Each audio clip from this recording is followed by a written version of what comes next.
E aí, tudo bem? Primeiro vídeo de 2022, hein? Feliz ano novo para nós. Ó, esse vídeo ele surge da junção entre a resolução de uma questão de nível internacional feita durante os treinamentos para a seletiva de astronomia e algumas perguntas de amigos no Telegram, no Instagram, que surgiram por conta do lançamento do telescópio espacial James Webb. Vamos brincar com isso? Não se esqueça de dar aquela curtida, se inscrever no canal, ativar o sininho, aquela coisa toda, porque isso é muito importante, tá? Vem comigo e você vai entender um pouquinho do que eu quero te contar nessa aula.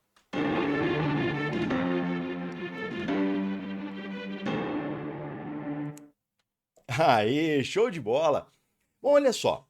A gente lança um telescópio, né? Por exemplo, o telescópio Hubble. Ele foi lançado com o objetivo de dar respostas, de responder algumas perguntas que a gente tinha naquela época. Nós estamos falando aí de 1990.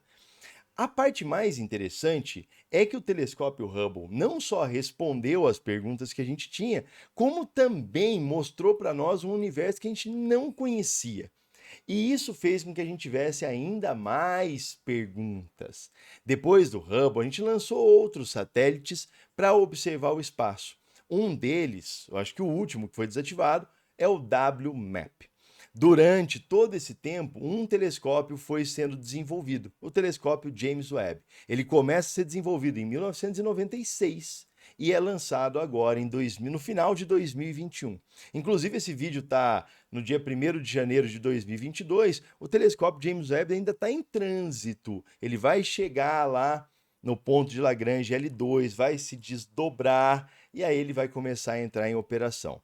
Diferente do Hubble, que orbita a Terra, esse telescópio vai orbitar o ponto lagrangiano L2. Tem uma aula sobre os pontos de Lagrange aqui. Nós vamos fazer aulas para discutir um pouquinho do que o telescópio James Webb está ali para fazer. Tá? E é bem provável, e isso eu espero de verdade, que você saia dessa aula com mais dúvidas do que respostas. E que a gente comece aqui uma discussão sobre a ciência em grau olímpico, né? Sobre a ciência que está sendo produzida e que pode surgir lá na frente. Olha só. Lembra o que eu disse? O telescópio espacial Hubble, ele vai mostrar para a gente uma coisa que a gente não conhecia.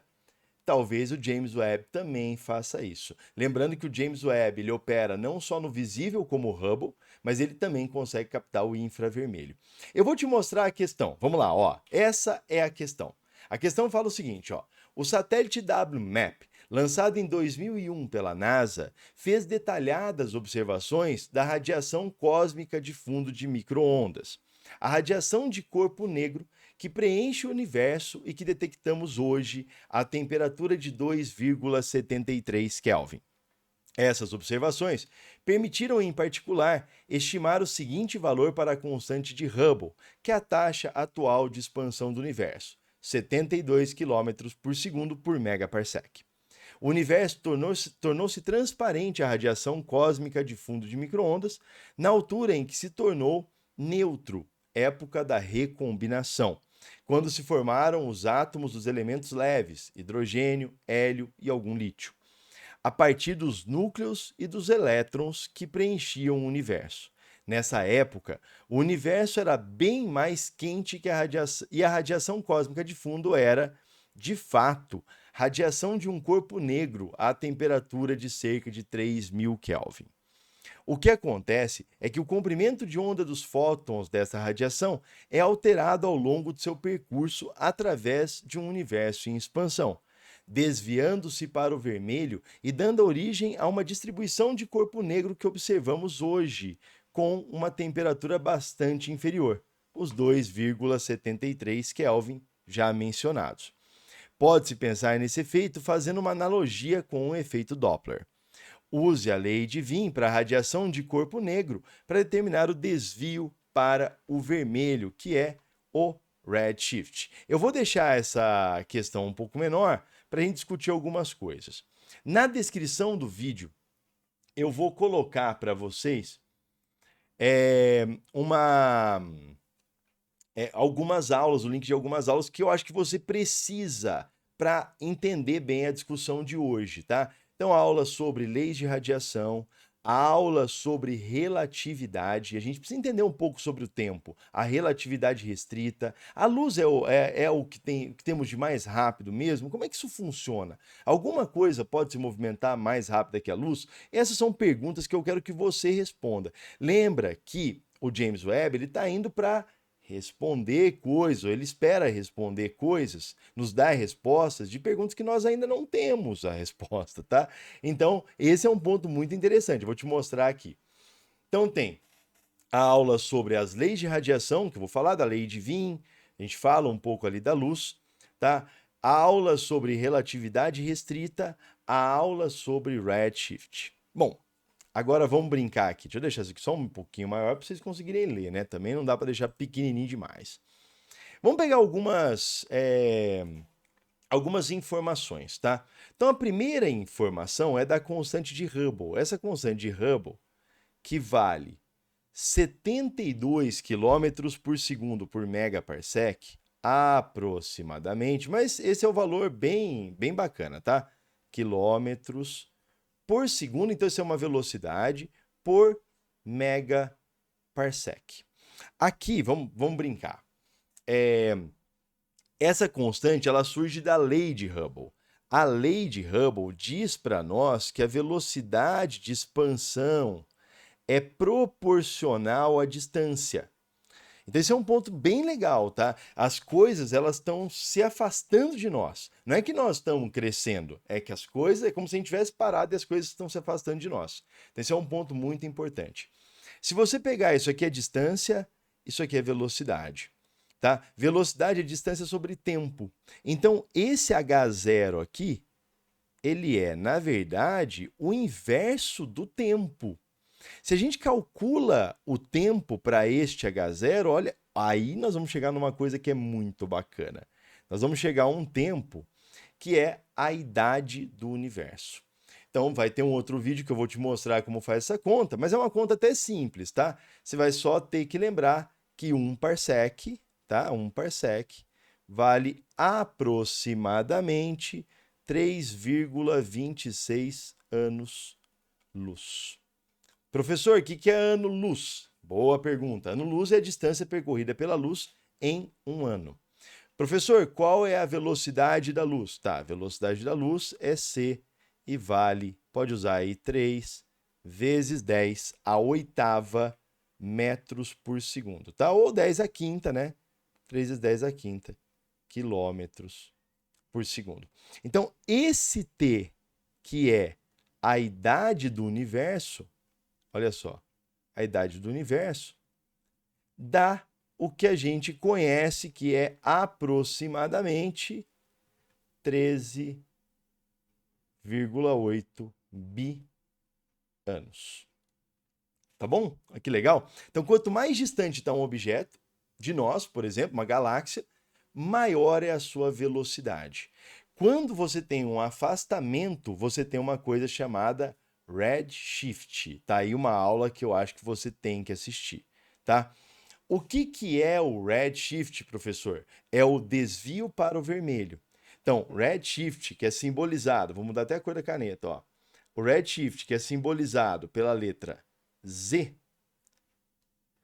é, na verdade, uma razão entre a diferença de comprimento de onda que a gente tem do esperado para o medido, para o observado, e o comprimento de onda esperado. Então a gente tem um comprimento de onda medido no laboratório para a onda, né, que a gente espera, e tem um que a gente capta, tá? Então é o delta lambda, vendo, ó, delta lambda dividido por lambda zero. Agora, isso aqui é uma conta meio complexa, tá bom? É uma conta bem complexa. Por quê? Porque ela é a raiz quadrada, que daí a gente vai ter que entender um pouco da relatividade, a raiz quadrada de 1 mais v sobre c dividido por 1 menos v sobre c, tudo isso menos 1. Vamos lá? É mais ou menos assim, ó. Podemos entender então o z dessa forma, ó. Z é igual, aí eu vou montar aqui a fórmula para você. A mágica da edição, né? Então tá aqui essa equação aqui. Então, por isso que você precisa ver a aula de relatividade também, para entender este termo. Nós não vamos usar isso, a questão é bem mais simples que tudo isso que está aí, tá? Mas esse é um ponto interessante. Isso aqui é a velocidade da luz. Isso aqui é a velocidade de propagação, por exemplo, da galáxia. Então, eu poderia calcular a velocidade de propagação do universo, concorda? Agora, vamos lá. Ele fala para a gente usar a lei de Wien. A lei de Wien, ela diz o seguinte, ó. A lei de Wien. Aí tem na aula de leis de radiação tem a explicação da lei de Wien. Depois eu acho que eu vou até colocar a dedução dessa forma, que ela é bem legal. A lei de Wien diz que o comprimento de onda máximo emitido é uma constante que é aproximadamente 0,0029 dividido pela temperatura em Kelvin. Isso é um ponto bacana, tá? Essa é a lei de Wien. Então quer dizer que a gente tem um comprimento de onda. Olha que legal. A gente tem então um comprimento de onda para 2,73 Kelvin, que é o que a gente recebe, e um comprimento de onda para 3.000 Kelvin, que é o que a gente espera. Olha que bacana. Agora, vamos calcular então o quê? Vamos calcular o Z. Tá? Então a gente vai tentar aqui, ó, a gente vai tentar determinar o Z a partir da lei de Wien. Beleza? Pô, Virgílio, não parece difícil. Não, na verdade não mesmo, tá? Não é muito difícil. E se você parar para pensar, vai ver que nem precisa dessa constante aqui. Se você quiser calcular, ótimo. Mas nem precisa, tá? Por quê? Porque vamos imaginar o seguinte, ó. A gente vai ter um lambda zero, vamos pegar aqui outra caneta, ó. A gente vai ter um lambda zero, que é o que é emitido, tá? Que vai ser uma constante dividido por 3.000, tá? 3.000 Kelvin. Então, é uma constante dividida por 3.000 Kelvin. E a gente vai ter o observado, né, que é o lambda, que vai ser a mesma constante, só que dividido por 2,73. Deixa eu pegar a régua para fazer a divisão aqui, tá? Então, esse cara aqui é o emitido, o primeiro, né? O primeiro aqui é o emitido. E este aqui é o observado. Bacana, não é? Então tá. Agora vamos resolver a questão de uma vez por todas, né, professor? Ah, vamos resolver a questão. Para resolver a questão, vamos lá. A gente vai pegar dessa forma. Deixa eu só separar isso aqui, esse dado, tá? Já separei. Aí nós vamos fazer assim, ó. A gente vai fazer que Z é delta lambda, que é lambda menos lambda zero, dividido por lambda zero. Isso é o mesmo que lambda sobre lambda zero menos lambda zero sobre lambda zero, concorda? Ou seja, o Z é 1, lambda sobre lambda zero, desculpa, lambda sobre lambda zero menos 1. Ah, professor, que legal. Então, vamos de novo, ó. Esse Z vai ser, esse Z mais 1, tá? Esse Z mais 1 é igual a lambda sobre lambda zero. Eu espero que você seja bom em fazer contas, tá? Na manipulação matemática das coisas. Então, você vai pegar aqui, ó, Z mais 1. Quem é lambda? O lambda está aqui, ó, tá? É B dividido por 2,73. Divisão de fração, conserva o numerador, multiplica pelo inverso do denominador. Quem é o denominador? É B sobre 3.000. O inverso, então, é 3.000 sobre B. Viu por que não precisa, né? Olha que legal. Então, não precisaria, né, do B. Não precisaria do 0,0029. 3.000 sobre dos 2,73. Você vai pegar a sua calculadora. Então, vamos lá, ó. 3.000 dividido por 2,73. Isso dá 1098,9. Então, 1099. Então, Z mais 1.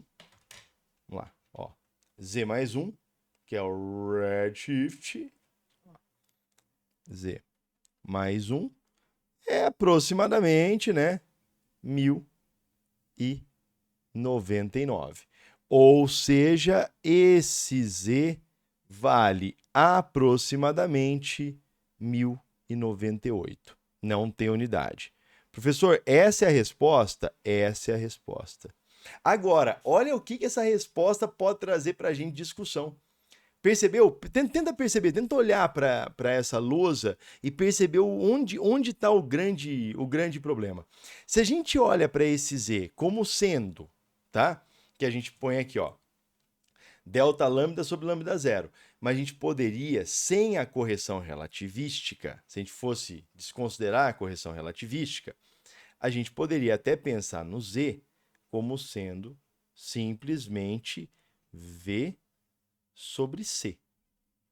Viu que? Olha só que louco que é isso, tá? Desconsiderando a correção relativística, V sobre C. Então, o que significa um Z maior do que 1? Um Z maior do que 1 significa que a velocidade é maior que a velocidade da luz. Nesse caso, 1000 vezes maior. A grande pergunta é, como é que eu sou capaz de observar alguma coisa, como é que eu sou capaz de observar o Big Bang, por exemplo, se ele está se expandindo, se a luz que veio dele já devia ter passado por nós? Então essa é a grande pergunta. Você fala, pô, Virgílio, não, então se a luz já passou por nós, a gente é capaz de observar o passado ali, então quer dizer que o James Webb vai ser uma máquina do tempo? A resposta é não, o James Webb não é uma máquina do tempo. Ele observa. Por que a gente consegue observar? Porque, segundo os cálculos, a velocidade de expansão do universo é maior do que a velocidade da luz. Professor, mas aí vale esse cálculo? Não. Na verdade, não vale nem esse aqui, ó. Se você olhar bem, não vai valer. Tá? Então, esse dado, ele traz para nós uma possibilidade muito interessante da gente mexer um pouquinho, até mexer mesmo um pouquinho nas equações. Tá? Então, essa aula, no fim, ela acaba te trazendo mais dúvidas. Então, o James Webb vai conseguir nos dar mais respostas sobre o buraco negro, sobre o Big Bang? Sim, ele vai nos dar mais respostas. Mas para ter mais respostas, ou para ter respostas mais precisas, eu preciso de melhores dados. Como eu disse, isso aqui é um redshift. Redshift é um desvio para o vermelho. E se a coisa estiver desviando para o infravermelho e a gente ainda não conseguiu captar? Então, o James Webb vai começar a captar isso. Mas e aí? Me responde aqui nos comentários. A velocidade de expansão do universo pode ser mesmo maior que a velocidade da luz? Eu gosto de dar um exemplo que eu acho bem bacana. Imagina que a gente tenha um laser, né? Um laser que seja capaz de chegar ao Sol. Tá bom? Seja capaz de chegar ao Sol. E eu vou... O Sol tem 1.400.000 quilômetros de diâmetro. A velocidade da luz é 300.000 quilômetros por segundo. Imagina que eu faço assim com o laser, ó. Tô aqui, eu faço assim, ó. Se eu fizer assim com o laser, ele vai percorrer todo o Sol. Imagina que eu faço isso em 1 segundo. Então, a ponteira do meu laser, lá no Sol, vai percorrer 1.400.000 quilômetros em 1 segundo. Isso é mais rápido que a luz. Mas e daí? Isso é possível? Eu acho que essa é uma discussão que a gente pode ter. Como eu disse, não dá para a gente começar uma discussão sobre isso sem você saber um pouquinho sobre a relatividade, sem você entender o que é realmente o redshift, sem você entender as leis da radiação, tá? Aqui, então, é um espaço para a gente trabalhar em grau olímpico. Lembra sempre disso, tá? E eu vou trazer outros vídeos para melhorar um pouco a nossa percepção do que significa um telescópio espacial dessa magnitude e o que vai significar isso para a astronomia. Tá? Então, isso é um ponto muito bacana. Eu espero que você tenha gostado desse vídeo, espero de verdade, né? Dá lá o teu joinha, esse vídeo era para responder algumas perguntas e no fim acabou deixando a gente com mais perguntas. Dá uma lida também, se fosse você, daria uma lida aqui, uma indicação no Paradoxo de Olbers. dá uma lida nesse paradoxo de Olbers, que ele é bem bacana também, para a gente começar um ponto legal. É isso, esse foi o vídeo de hoje. Feliz 2022. E aí você já começa a entender qual vai ser o caminho trilhado no canal, muito provavelmente, né? Um grande beijo, até a próxima. Tchau, tchau.